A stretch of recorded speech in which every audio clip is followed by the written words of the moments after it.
Assalamualaikum warahmatullahi wabarakatuh. Hai teman-teman, kita dari kelompok 3 kelas B yang beranggotakan Dian Rahmawati, Asri Oktaviana, Yofi Nur Fauzia, Silvi Nur Oktaviani, Kiki Agustian, Farhanuddin, Marta Yuniar, dan Ira Rahayu. Nah, yang pertama kita akan membahas tentang penjualan. Penjualan adalah suatu aktivitas terpadu yang bertujuan untuk mengembangkan rencana-rencana strategis yang diarahkan pada usaha pemuasan kebutuhan dan keinginan konsumen sebagai pembeli untuk mendapatkan penjualan yang menghasilkan laba. Selanjutnya adalah konsep penjualan. Konsep penjualan bisa diartikan sebagai sebuah usaha atau langkah nyata yang dilakukan untuk memindahkan suatu produk, baik berupa barang atau jasa, dari produsen kepada konsumen sebagai tujuan atau sasarannya. Tujuan utama konsep pemasaran dilakukan untuk mendatangkan keuntungan atau laba dari produk ataupun barang yang dihasilkan produsennya dengan pengelolaan yang baik.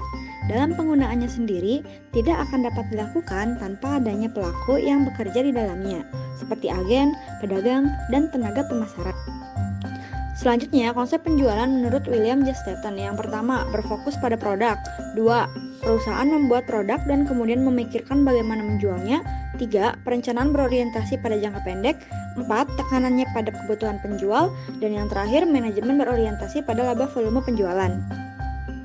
Nah, selanjutnya ada perbedaan antara konsep penjualan dengan konsep pemasaran.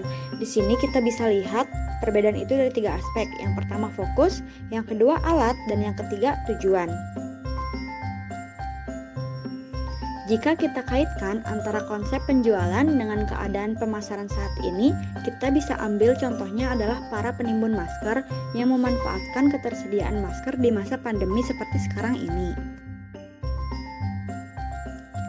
Penimbun dengan penjual masker itu berbeda. Para penimbun masker cenderung memanfaatkan keadaan dengan menjual kembali pada saat produk itu sudah langka di pasaran, sehingga laba yang diinginkan pun melebihi dari target yang sudah ditentukan sebelumnya. Sedangkan penjual masker cenderung menjual masker tidak peduli apakah masker itu langka atau banyak di pasar. Penggunaan konsep penjualan pada produk masker tentu tidak efektif dan merugikan konsumen jika dilihat dari perspektif etika bisnis, di mana harga masker yang biasanya hanya 25.000 per box bisa mencapai 10 kali lipat dari harga aslinya.